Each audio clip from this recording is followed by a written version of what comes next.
ইসমাঈল আলাইহিস সালামকে এবার শয়তান বলতেছে, ইসমাঈল তুমি যা ভাবতেছো এই ভাবা তোমার জন্ম আসলে এটা ঠিক না, বরং তোমার বাবা তোমাকে জবে করবার জন্য বিরাট প্ল্যান করে নিয়ে যাচ্ছে।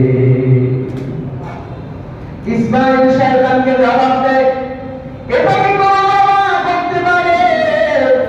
কখনোই হতে পারে না, তুমি মিথ্যা বলতেছো। ইসমাঈলকে শয়তান বলে যে তার রব নাকি তাকে কুরবানি করতে তোমাকে আদেশ করেছেন, তোমাকে কুরবানি করতে তোমার বাবাকে আদেশ করেছেন। ইসমাঈল আলাইহিস সালাম জবাব দেয়, আমার রব, আমার আল্লাহ আমার বাবাকে যদি আমাকে কুরবানি করতে আদেশ করে আর আমি আমার বাবা এই কাজটা করতে গিয়ে আমি কোনো দ্বিধাবোধ করবো না, বরং দেখি আমি নিজে সৌভাগ্য মনে করবো। শয়তান এবার ইসমাঈলের কাছে বার্তা পাইলেন না, হাজরা আলাইহিস সালামের কাছে চলে গেলেন। গিয়ে বলতেছে, হাজরা তুমি খবর রাখো কি? ওই কি খবর? তো তোমার স্বামী তো তোমার সন্তান ইসমাঈলকে জবাই করার জন্য মিনার প্রান্তরে নিয়ে গেছে। মিনার প্রান্তরে যাওয়ার পর ওই জায়গার মধ্যে তোমার সন্তানকে জবাই করা হবে। হাজরা বলে, এটা কি কখনো কোনো বাবা করে নাকি নিজের সন্তানকে জবাই? হযরত হাজরা আলাইহিস সালামকে শয়তান বলে এটা নাকি তার রব তাকে আদেশ করেছেন। হযরত হাজরা আলাইহিস সালাম বলতেছে, আমার রব আমার আল্লাহ আমার সন্তানকে যদি কুরবানি করার জন্য আদেশ করে, আমার সন্তান যদি কুরবানি হয় তাহলে তো আমরা মনে করব এটা সৌভাগ্য যে আমার রব আমার আল্লাহ আমাদের সন্তানকে কুরবানি করার আদেশ করেছে।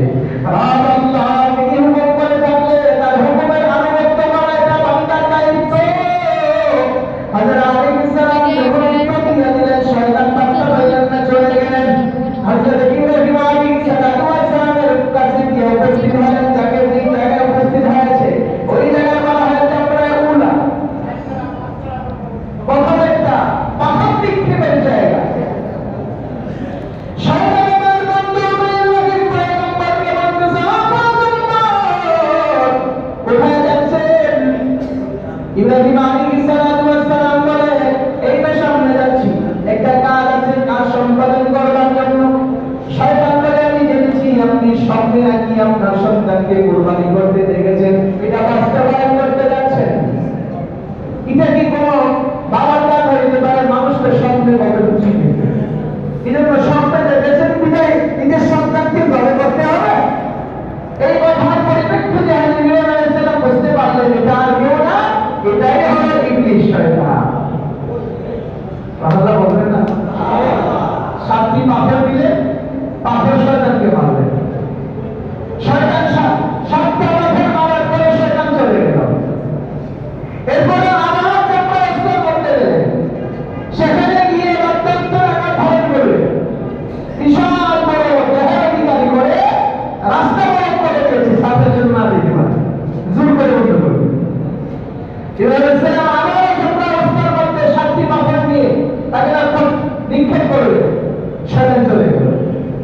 এরপর আমরা ঘোড়া করতে চলে গেলেন তৃতীয় জায়গায়। ওই জায়গায় গিয়ে আবার বড় ভয়ঙ্কর অবস্থা ধারণ করে ইব্রাহিমকে মারা প্রদান করে, আবার পাথর দিয়ে শয়তানকে আবার মারবে। শয়তান এবার চলে গেল। এই যে পাথর মারাটা, ইব্রাহিম আলাইহিস সালাম শয়তান তাড়ানোর জন্য পাথর মেরেছিলেন।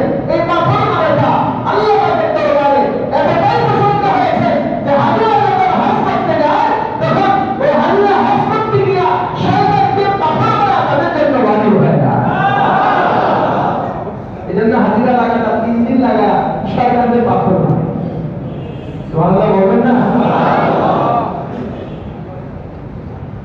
পাথর মারা শেষ, শয়তান চলে গেল। মিনার কাছাকাছি গিয়ে হযরত ইব্রাহিম আলাইহিস সালাম নিজের সন্তানকে বলতেছে, ইয়া আবাতি তাল। হযরত ইব্রাহিম আলাইহিস সালাম তার সন্তানকে বলতেছে, ইয়া বুনাইয়া ইন্নী আরা ফিল মানাম, এই সন্তান আমি নিজে স্বপ্নে দেখেছি, আমি আযবাহুকা, তোমাকে আমি জবাই করতে, আনজুর মাযা তারা, এতে তোমার অভিমত কি? তোমার মতামত কি? বাবা তুমি বলো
ইব্রাহিম হযরত ইসমাঈল আলাইহিস সালাম জবাব দেওয়ার পরে এই সন্তান এবং জবাব দিয়েছে। এই সন্তান জবাব দেওয়ার পরে ইব্রাহিম আলাইহিস সালাম বুঝতে পারলেন তাহলে আমার আর কোনো বাধা নাই, আমার রবের হুকুম আমি পালন করতে যাচ্ছি, আমার সত্য আমি বাস্তবায়ন করতে যাচ্ছি, আমার রবের হুকুম আমি পালন করতে যাচ্ছি। এটা বাস্তবায়ন হলে তিনি খুশিতে আত্মহারা হয়ে নিজের সন্তানকে কোলে জড়ায় নিয়ে কেঁদে দিলেন। ইব্রাহিম আলাইহিস সালাম এবার ইসমাঈল বলতেছে, বাবা আপনি এক কাজ করেন, আপনি আমার জামাটা পরে আগে এই জামাটা আমাকে রেখে দেন, এই জামাটা আমার মাকে দিবেন, আর রশি দিয়া আমার হাত পা ভালো করে বেঁধে দেন, যাতে করে যখন যাবি আমি হয়ে যাব, এই যাবে করার সময় যখন চটপট করব আপনার গায়ে লাগে আপনি হয়তো মনে কষ্ট পেতে পারেন। বাবা আরেকটা কাজ করেন, আপনি যদি আমার চেহারার দিকে তাকান, নিজের সন্তানের চেহারার দিকে তাকায়া জবাব করবেন, এটা আপনি বাবা সহ্য করতে পারবেন। আর আপনি আমার চোখ দেবেন, দুইজনে চোখ পেতে দেন, যাতে করে এই মহান হুকুম বাস্তবায়ন করার মধ্যে কোনো বাধা না থাকে। আপনি আপনার কাজ করে আমাকে ধৈর্যশীল পাবেন। তাহলে ইব্রাহিম আলাইহিস সালাম এইভাবে হাতটা বেঁধে দিলেন, জামা আলাদা করলেন, এবার ছুরি ভালো করে ধার করিলেন, এমন ভাবে ধার করেছেন যাতে করে এই ছুরির আঘাত পাথরের উপর পড়লে যেন পাথর ভেঙে যায়, নিখণ্ডিত হয়ে যায়, এমন ভাবে খুব ভালোভাবে ধার করার পরে তিনি চিন্তা করলেন আমার সন্তানকে জবাব করতে যদি দেরি হয়ে যায় তাহলে সন্তান কষ্ট পাবে, তার রূপ দেখতে কম দেরি হবে, এই সন্তান কষ্ট পাবে বিদায় খুব ভালো করে ধারলেন। এবার সন্তানকে শোয়া দিলেন, فلما أسلما وتله للجبين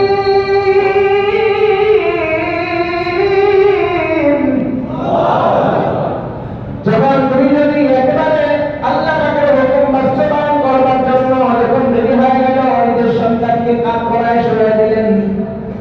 কাঁধ করায় শোয়া দেওয়ার পরে ছুরিটাকে গলার মধ্যে দিয়ে আবার চালানো শুরু করলেন। আল্লাহু আকবার বলে, কিন্তু ছুরি চালায় তার গলা কাটে না। আল্লাহ পাক রব্বুল আলামিন হুকুম করলেন ছুরি দিয়ে যেন গলা না কেটে যায়। হযরত জিবরাইলকে পাঠায় বলেন, আজ জিবরাইল চলে যাও, জান্নাত থেকে অত্যন্ত আমি ভারিয়া আমি কফরিয়া ইব্রাহিমের কাছে চলে যাও। তুমি যদি যেতে দেরি করো তাহলে ইব্রাহিম আমার বান্দা ইসমাঈলকে জবে করেই ফেলবে। আমি চাই না আমার পয়গম্বর ইসমাঈলকে জবে করে ফেলে। যাও জান্নাত থেকে তোমরা নিয়ে যাও। হযরত জিবরাইল আলাইহিস সালাম তোমরা জান্নাত থেকে নিয়ে প্রথম আসমানে সেই দেখে জবে করা শুরু হচ্ছে, ছুরি চালাচ্ছে। ইব্রাহিম আলাইহিস সালামের দৃশ্য দিয়া জিবরাইল আবার আসমান থেকে আওয়াজ দিলেন, আল্লাহু আকবার, আল্লাহু আকবার। এই আওয়াজ দেওয়ার পর আওয়াজ শুনে বুঝতে পারলেন হয়তো নিজের সন্তান কুরবানি হয়ে গেছে, আল্লাহ তার কুরবানি কবুল করছে। ইসমাঈল আলাইহিস সালাম বুঝতে পারলেন। এবার আকাশের দিকে তাকিয়ে দেখে জিবরাইল নিচের দিকে আসছে। হযরত জিবরাইল আলাইহিস সালামের আওয়াজ শুনিয়া হযরত ইব্রাহিম আলাইহিস সালাম বললেন, লা ইলাহা ইল্লাল্লাহ আল্লাহু আকবার। দুইজনের তাকবীর শুনিয়া ইসমাঈল আলাইহিস সালাম বুঝতে পারলেন আল্লাহ পাক রব্বুল আলামিন হয়তো আজকের এই দৃশ্য, আজকের এই কর্মকাণ্ড আল্লাহ পাক হয়তো কবুল করে নিয়েছে। আর আমাকে হযরত ইসমাঈলকে জবে থেকে আল্লাহ পাক মুক্তি দিয়েছেন। এজন্য তিনি শুকরিয়া আদায় করেন, বললেন আল্লাহু আকবার ওয়া লিল্লাহিল হামদ। তিনজনে তিনটা কালিমা বললেন, তাকবীর বললেন। আল্লাহ পাকের মহত্ব ঘোষণা করতে করতে জিবরাইল আলাইহিস সালাম দুম্বা নিয়ে জমিনে চলে আসে। সুবহানাল্লাহ বললেন না? সেই বলে পয়গম্বর আপনি আপনার সত্যকে আপনি বাস্তবায়ন করছেন। আল্লাহ পাক রব্বুল আলামিন আপনার এই মেহমান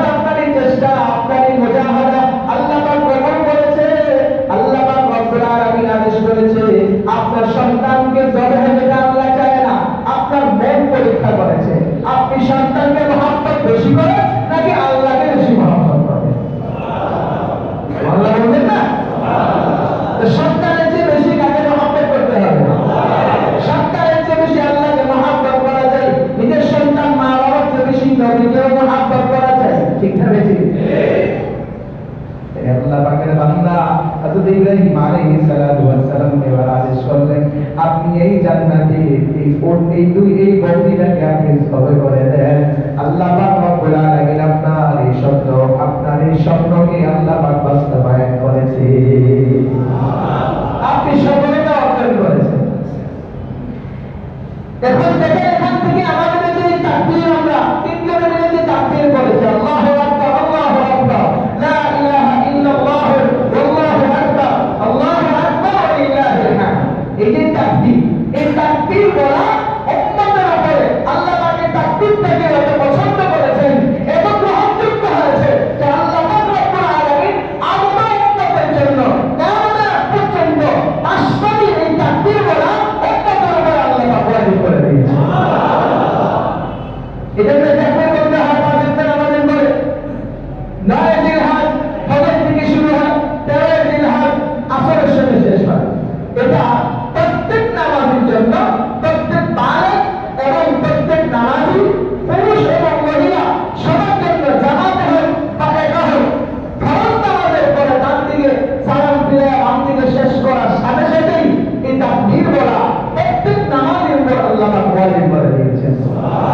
এজন্য তাকবীর না বললে গুনাহ হয়, তাকবীর না বললে কি হয়? এজন্য একা হোক, জামাতে হোক, নারী হোক, পুরুষ হোক, সব নামাজি ফরজ নামাজের পরে বাম দিকে সালাম ফিরে গিয়ে সাথে সাথে তাকবীর বলবে। কতবার? আমি আঙুল দিলাম একটা, আপনার কোন তিনবার? কয়টা? তিনবার বলেছেন, এটা আগের দিন হুজুরদের ভাষা, কোরআন হাদিসে নাই। কয়টা? তো বলো ইনশাআল্লাহ, মনে থাকবে তো?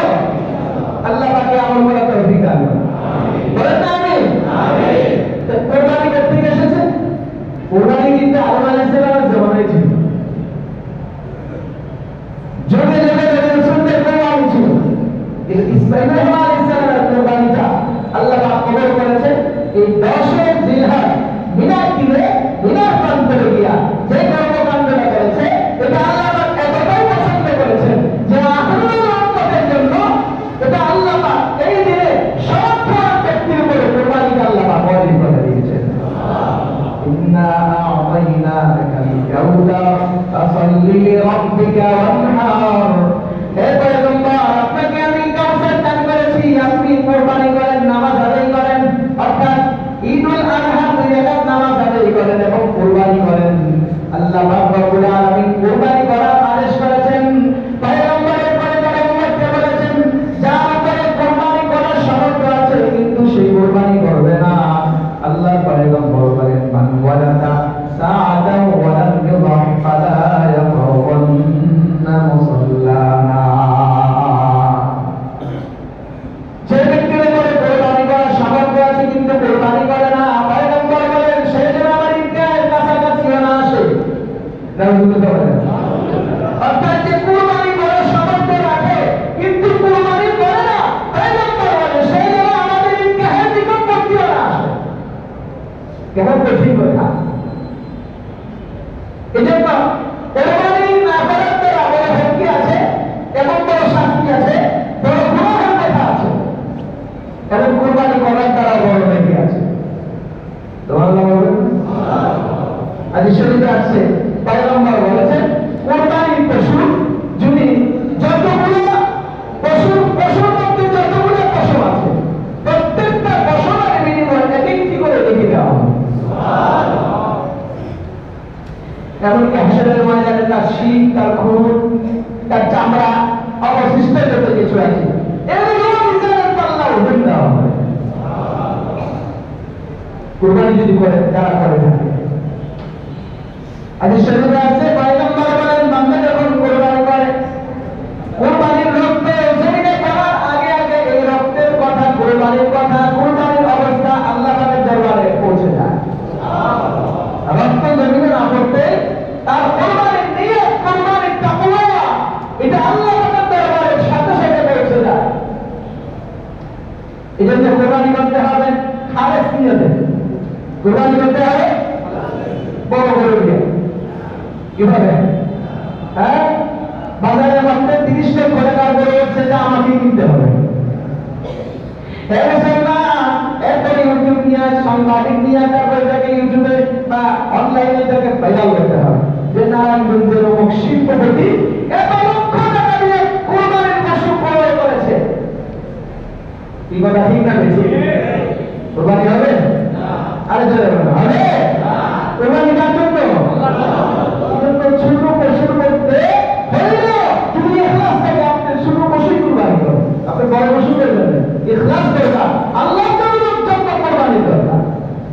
কোন ইবাদত যদি আল্লাহর জন্য না হয়, মানুষ দেখানোর জন্য হয়, এটাকে রিয়া বলা হয়। আর রিয়াটাও শুধু শিরক, রিয়াটাও একটা শিরকের পর্যায়ে। এজন্য লোক দেখানো ইবাদত চলবে না, ইবাদত একমাত্র আল্লাহর জন্য করতে হবে, কোরবানি হবে একমাত্র আল্লাহর জন্য।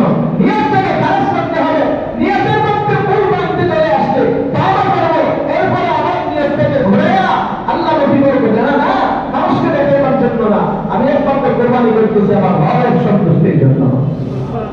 কি কথা ঠিক না ঠিক?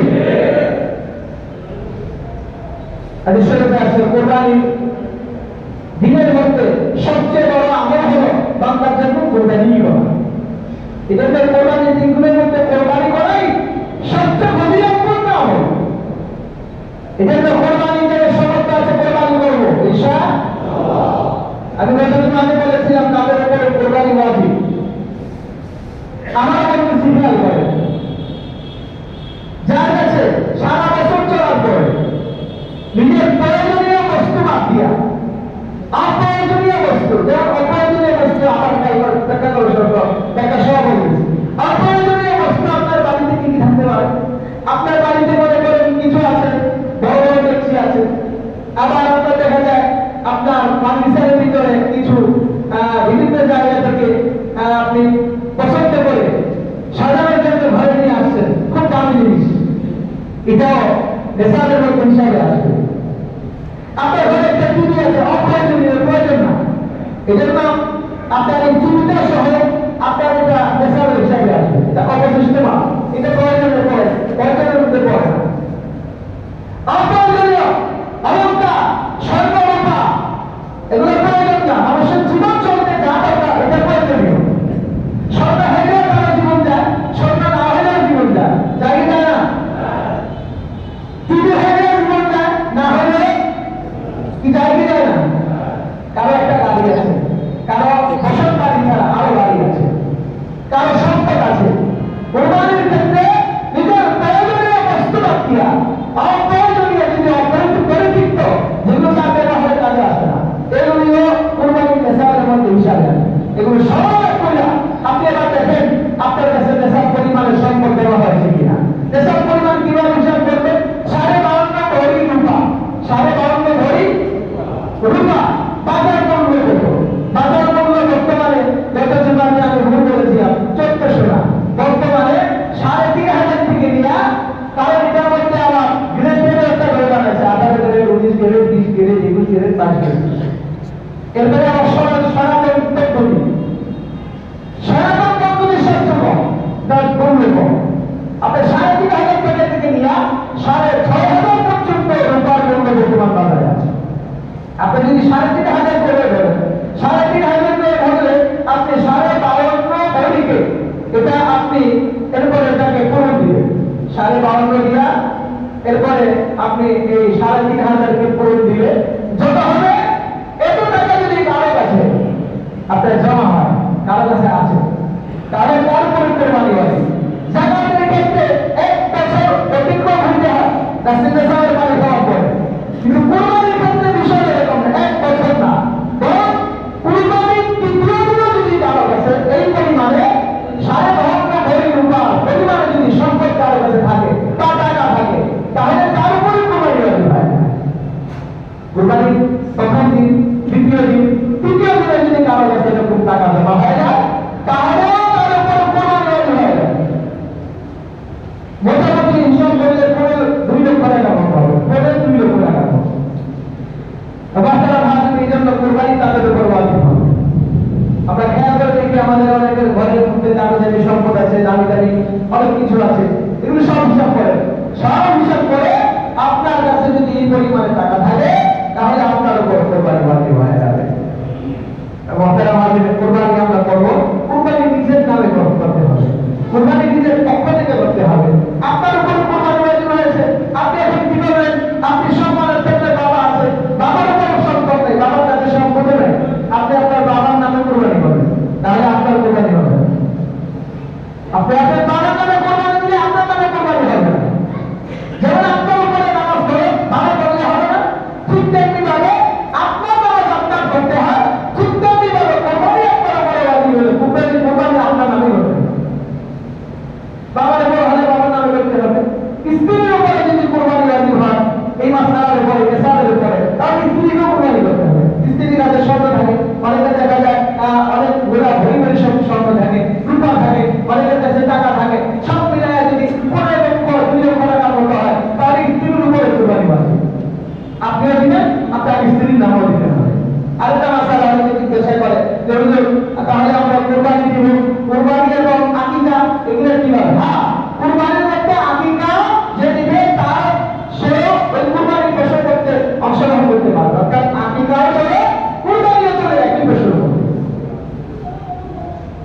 মাসালা হাজির, এই মাসালাটা আমরা খেয়াল রাখবো। এরপরে আপনি যখন গোশত বন্টন করবেন, গোশত বন্টনের ক্ষেত্রে 3 ভাগ হতে ভাগ, যেটা কত ভাগ করতেই হবে, এরকম না, করা সুন্নাত, না করলেও হবে। হ্যাঁ,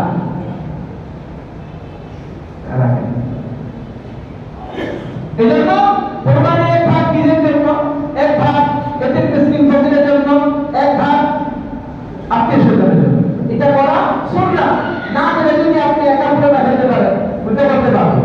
বাকি খেয়াল রাখতে হবে, কোরবানির এই গোশত অনেক আত্মীয়-স্বজন থাকে যে ওই আমার আত্মীয় কোরবানি দিচ্ছে, ওইটা আমাদেরকে কিছু দিবে, যে একটা অনেক আশায় থাকে যারা কোরবানি না দেয়।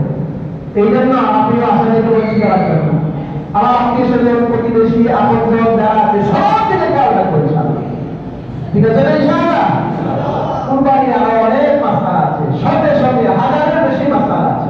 এজন্য আপনারা নিজে নিজে কোনো বিষয়ে সমাধান না নিয়ে আপনাদের পাশে আমাদের মহল্লা এবং বড় আলেম যারা আছে তাদের কাছে আপনারা বিস্তারিত বিষয়গুলো জানবেন। এরপরে কোরবানি করে দিবেন, কোরবানির প্রত্যেকটা আমল করবেন ইনশাআল্লাহ। করবেন ইনশাআল্লাহ? তাই করবেন। এইভাবে আমরা চেষ্টা করবো ইনশাআল্লাহ। হ্যাঁ, এইভাবেই আমরা আমাদের কোরবানিগুলো করবো। আর আরেকটা আমল আছে, খেয়াল করেন, আরেকটা আমল আছে, আর 2টা আমলের কথা বলি, ভালো করে খেয়াল করেন। হাদিস শরীফে আসছে, আল্লাহ রাসূল সাল্লাল্লাহু আলাইহি ওয়াসাল্লাম বলেন, মান কামা লাইলাতুল ঈদাইন মুহতাসিবান লা ইয়ামুত কলবুহু ইয়াওমা তামুতুল কুলুব। পয়গম্বর বলেন, যে ব্যক্তি 2 ঈদের রাত্রিতে সাহাবের আশায় আল্লাহ পাকের দরবারে ইবাদত করে, আসরের ময়দানে আল্লাহ পাক তার এই কলবকে, তার এই কলবের মধ্যে কোনো পেরেশানি, কোনো চিন্তা, কোনো কিছু রাখবে না, অর্থাৎ তার অন্তরটা একেবারে পূর্ণতা শক্তিশালী ঈমান থাকবে, শক্তিশালী মন থাকবে, কিয়ামতের ময়দানে সে ভয় পাবে না। এজন্য ঈদের রাত্রিতে ইবাদত করা। আরেকটা আমল হবে যারা করেছেন, 4 রোজার পর থেকে নিয়ে, জিলহজ মাসে 4 উঠার পর থেকে নিয়ে কুরবানি করে ফেরা পর্যন্ত কেউ যদি চুল, নখ, নিজের পশমগুলো না কাটে, হাদিস শরীফে আছে কুরবানি করে এই সওয়াব এই আমল করার কারণে আল্লাহ পাক তাকে সেই সওয়াব দান করবে। আরেকটা আমল হলো এই 10 জিলহজ মাসের 1 তারিখ থেকে নিয়ে 9 তারিখ পর্যন্ত নফল রোজা রাখা। পয়গম্বর, আমাদের পয়গম্বর নফল রোজা রেখেছেন, যদি না পারি অন্তত আরাফাত দিনের রোজা রাখা, 9 জিলহজ আরাফাত দিনের রোজা রাখা, এই আমলটা করবেন ইনশাআল্লাহ। করবে তো? করার দ্বারা কি হয় না? পিছনের 1 বছরের সব গুনাহ মাফ হয়ে যায়। আর আমাদের ঈদুল আযহা নামাজ আপনার মসজিদে হবে 7:30টায়। কয়টা? যেরকম কয়টা? 7:30টায় উপস্থিত হবে না ইনশাআল্লাহ? 7:30টায় হবে না আগে হবো? 7:30টায় নামাজই যাবে না। এজন্য আমরা চেষ্টা করবো ইনশাআল্লাহ 7টার আগে সেই মসজিদে উপস্থিত হওয়ার জন্য। আর ঈদুল আযহা, ঈদুল ফিতর এবং রমজান আসলে বাংলাদেশের মধ্যে কিছু মুসিবত দেখা যায় যে আমাদের কি করতে হবে, আরব দেশের সাথে মিলাই করতে হবে। এটা হতে কথা না থাকলেও আমাদের চাপ পড়ে আছে, ঠিক না বেশি? হ্যাঁ, এই দপ্তর মধ্যে, এই ফেতনার মধ্যে করবো না আমরা, ঠিক আছে ইনশাআল্লাহ? হয়তো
তো সুতরাং আল্লাহ পাক আমাদেরকে এই ফেতনা থেকে বাঁচার তৌফিক দান করেন। আমিন। ঈদুল আজহার সমস্ত কর্মকাণ্ডগুলো সুন্নাহ মোতাবেক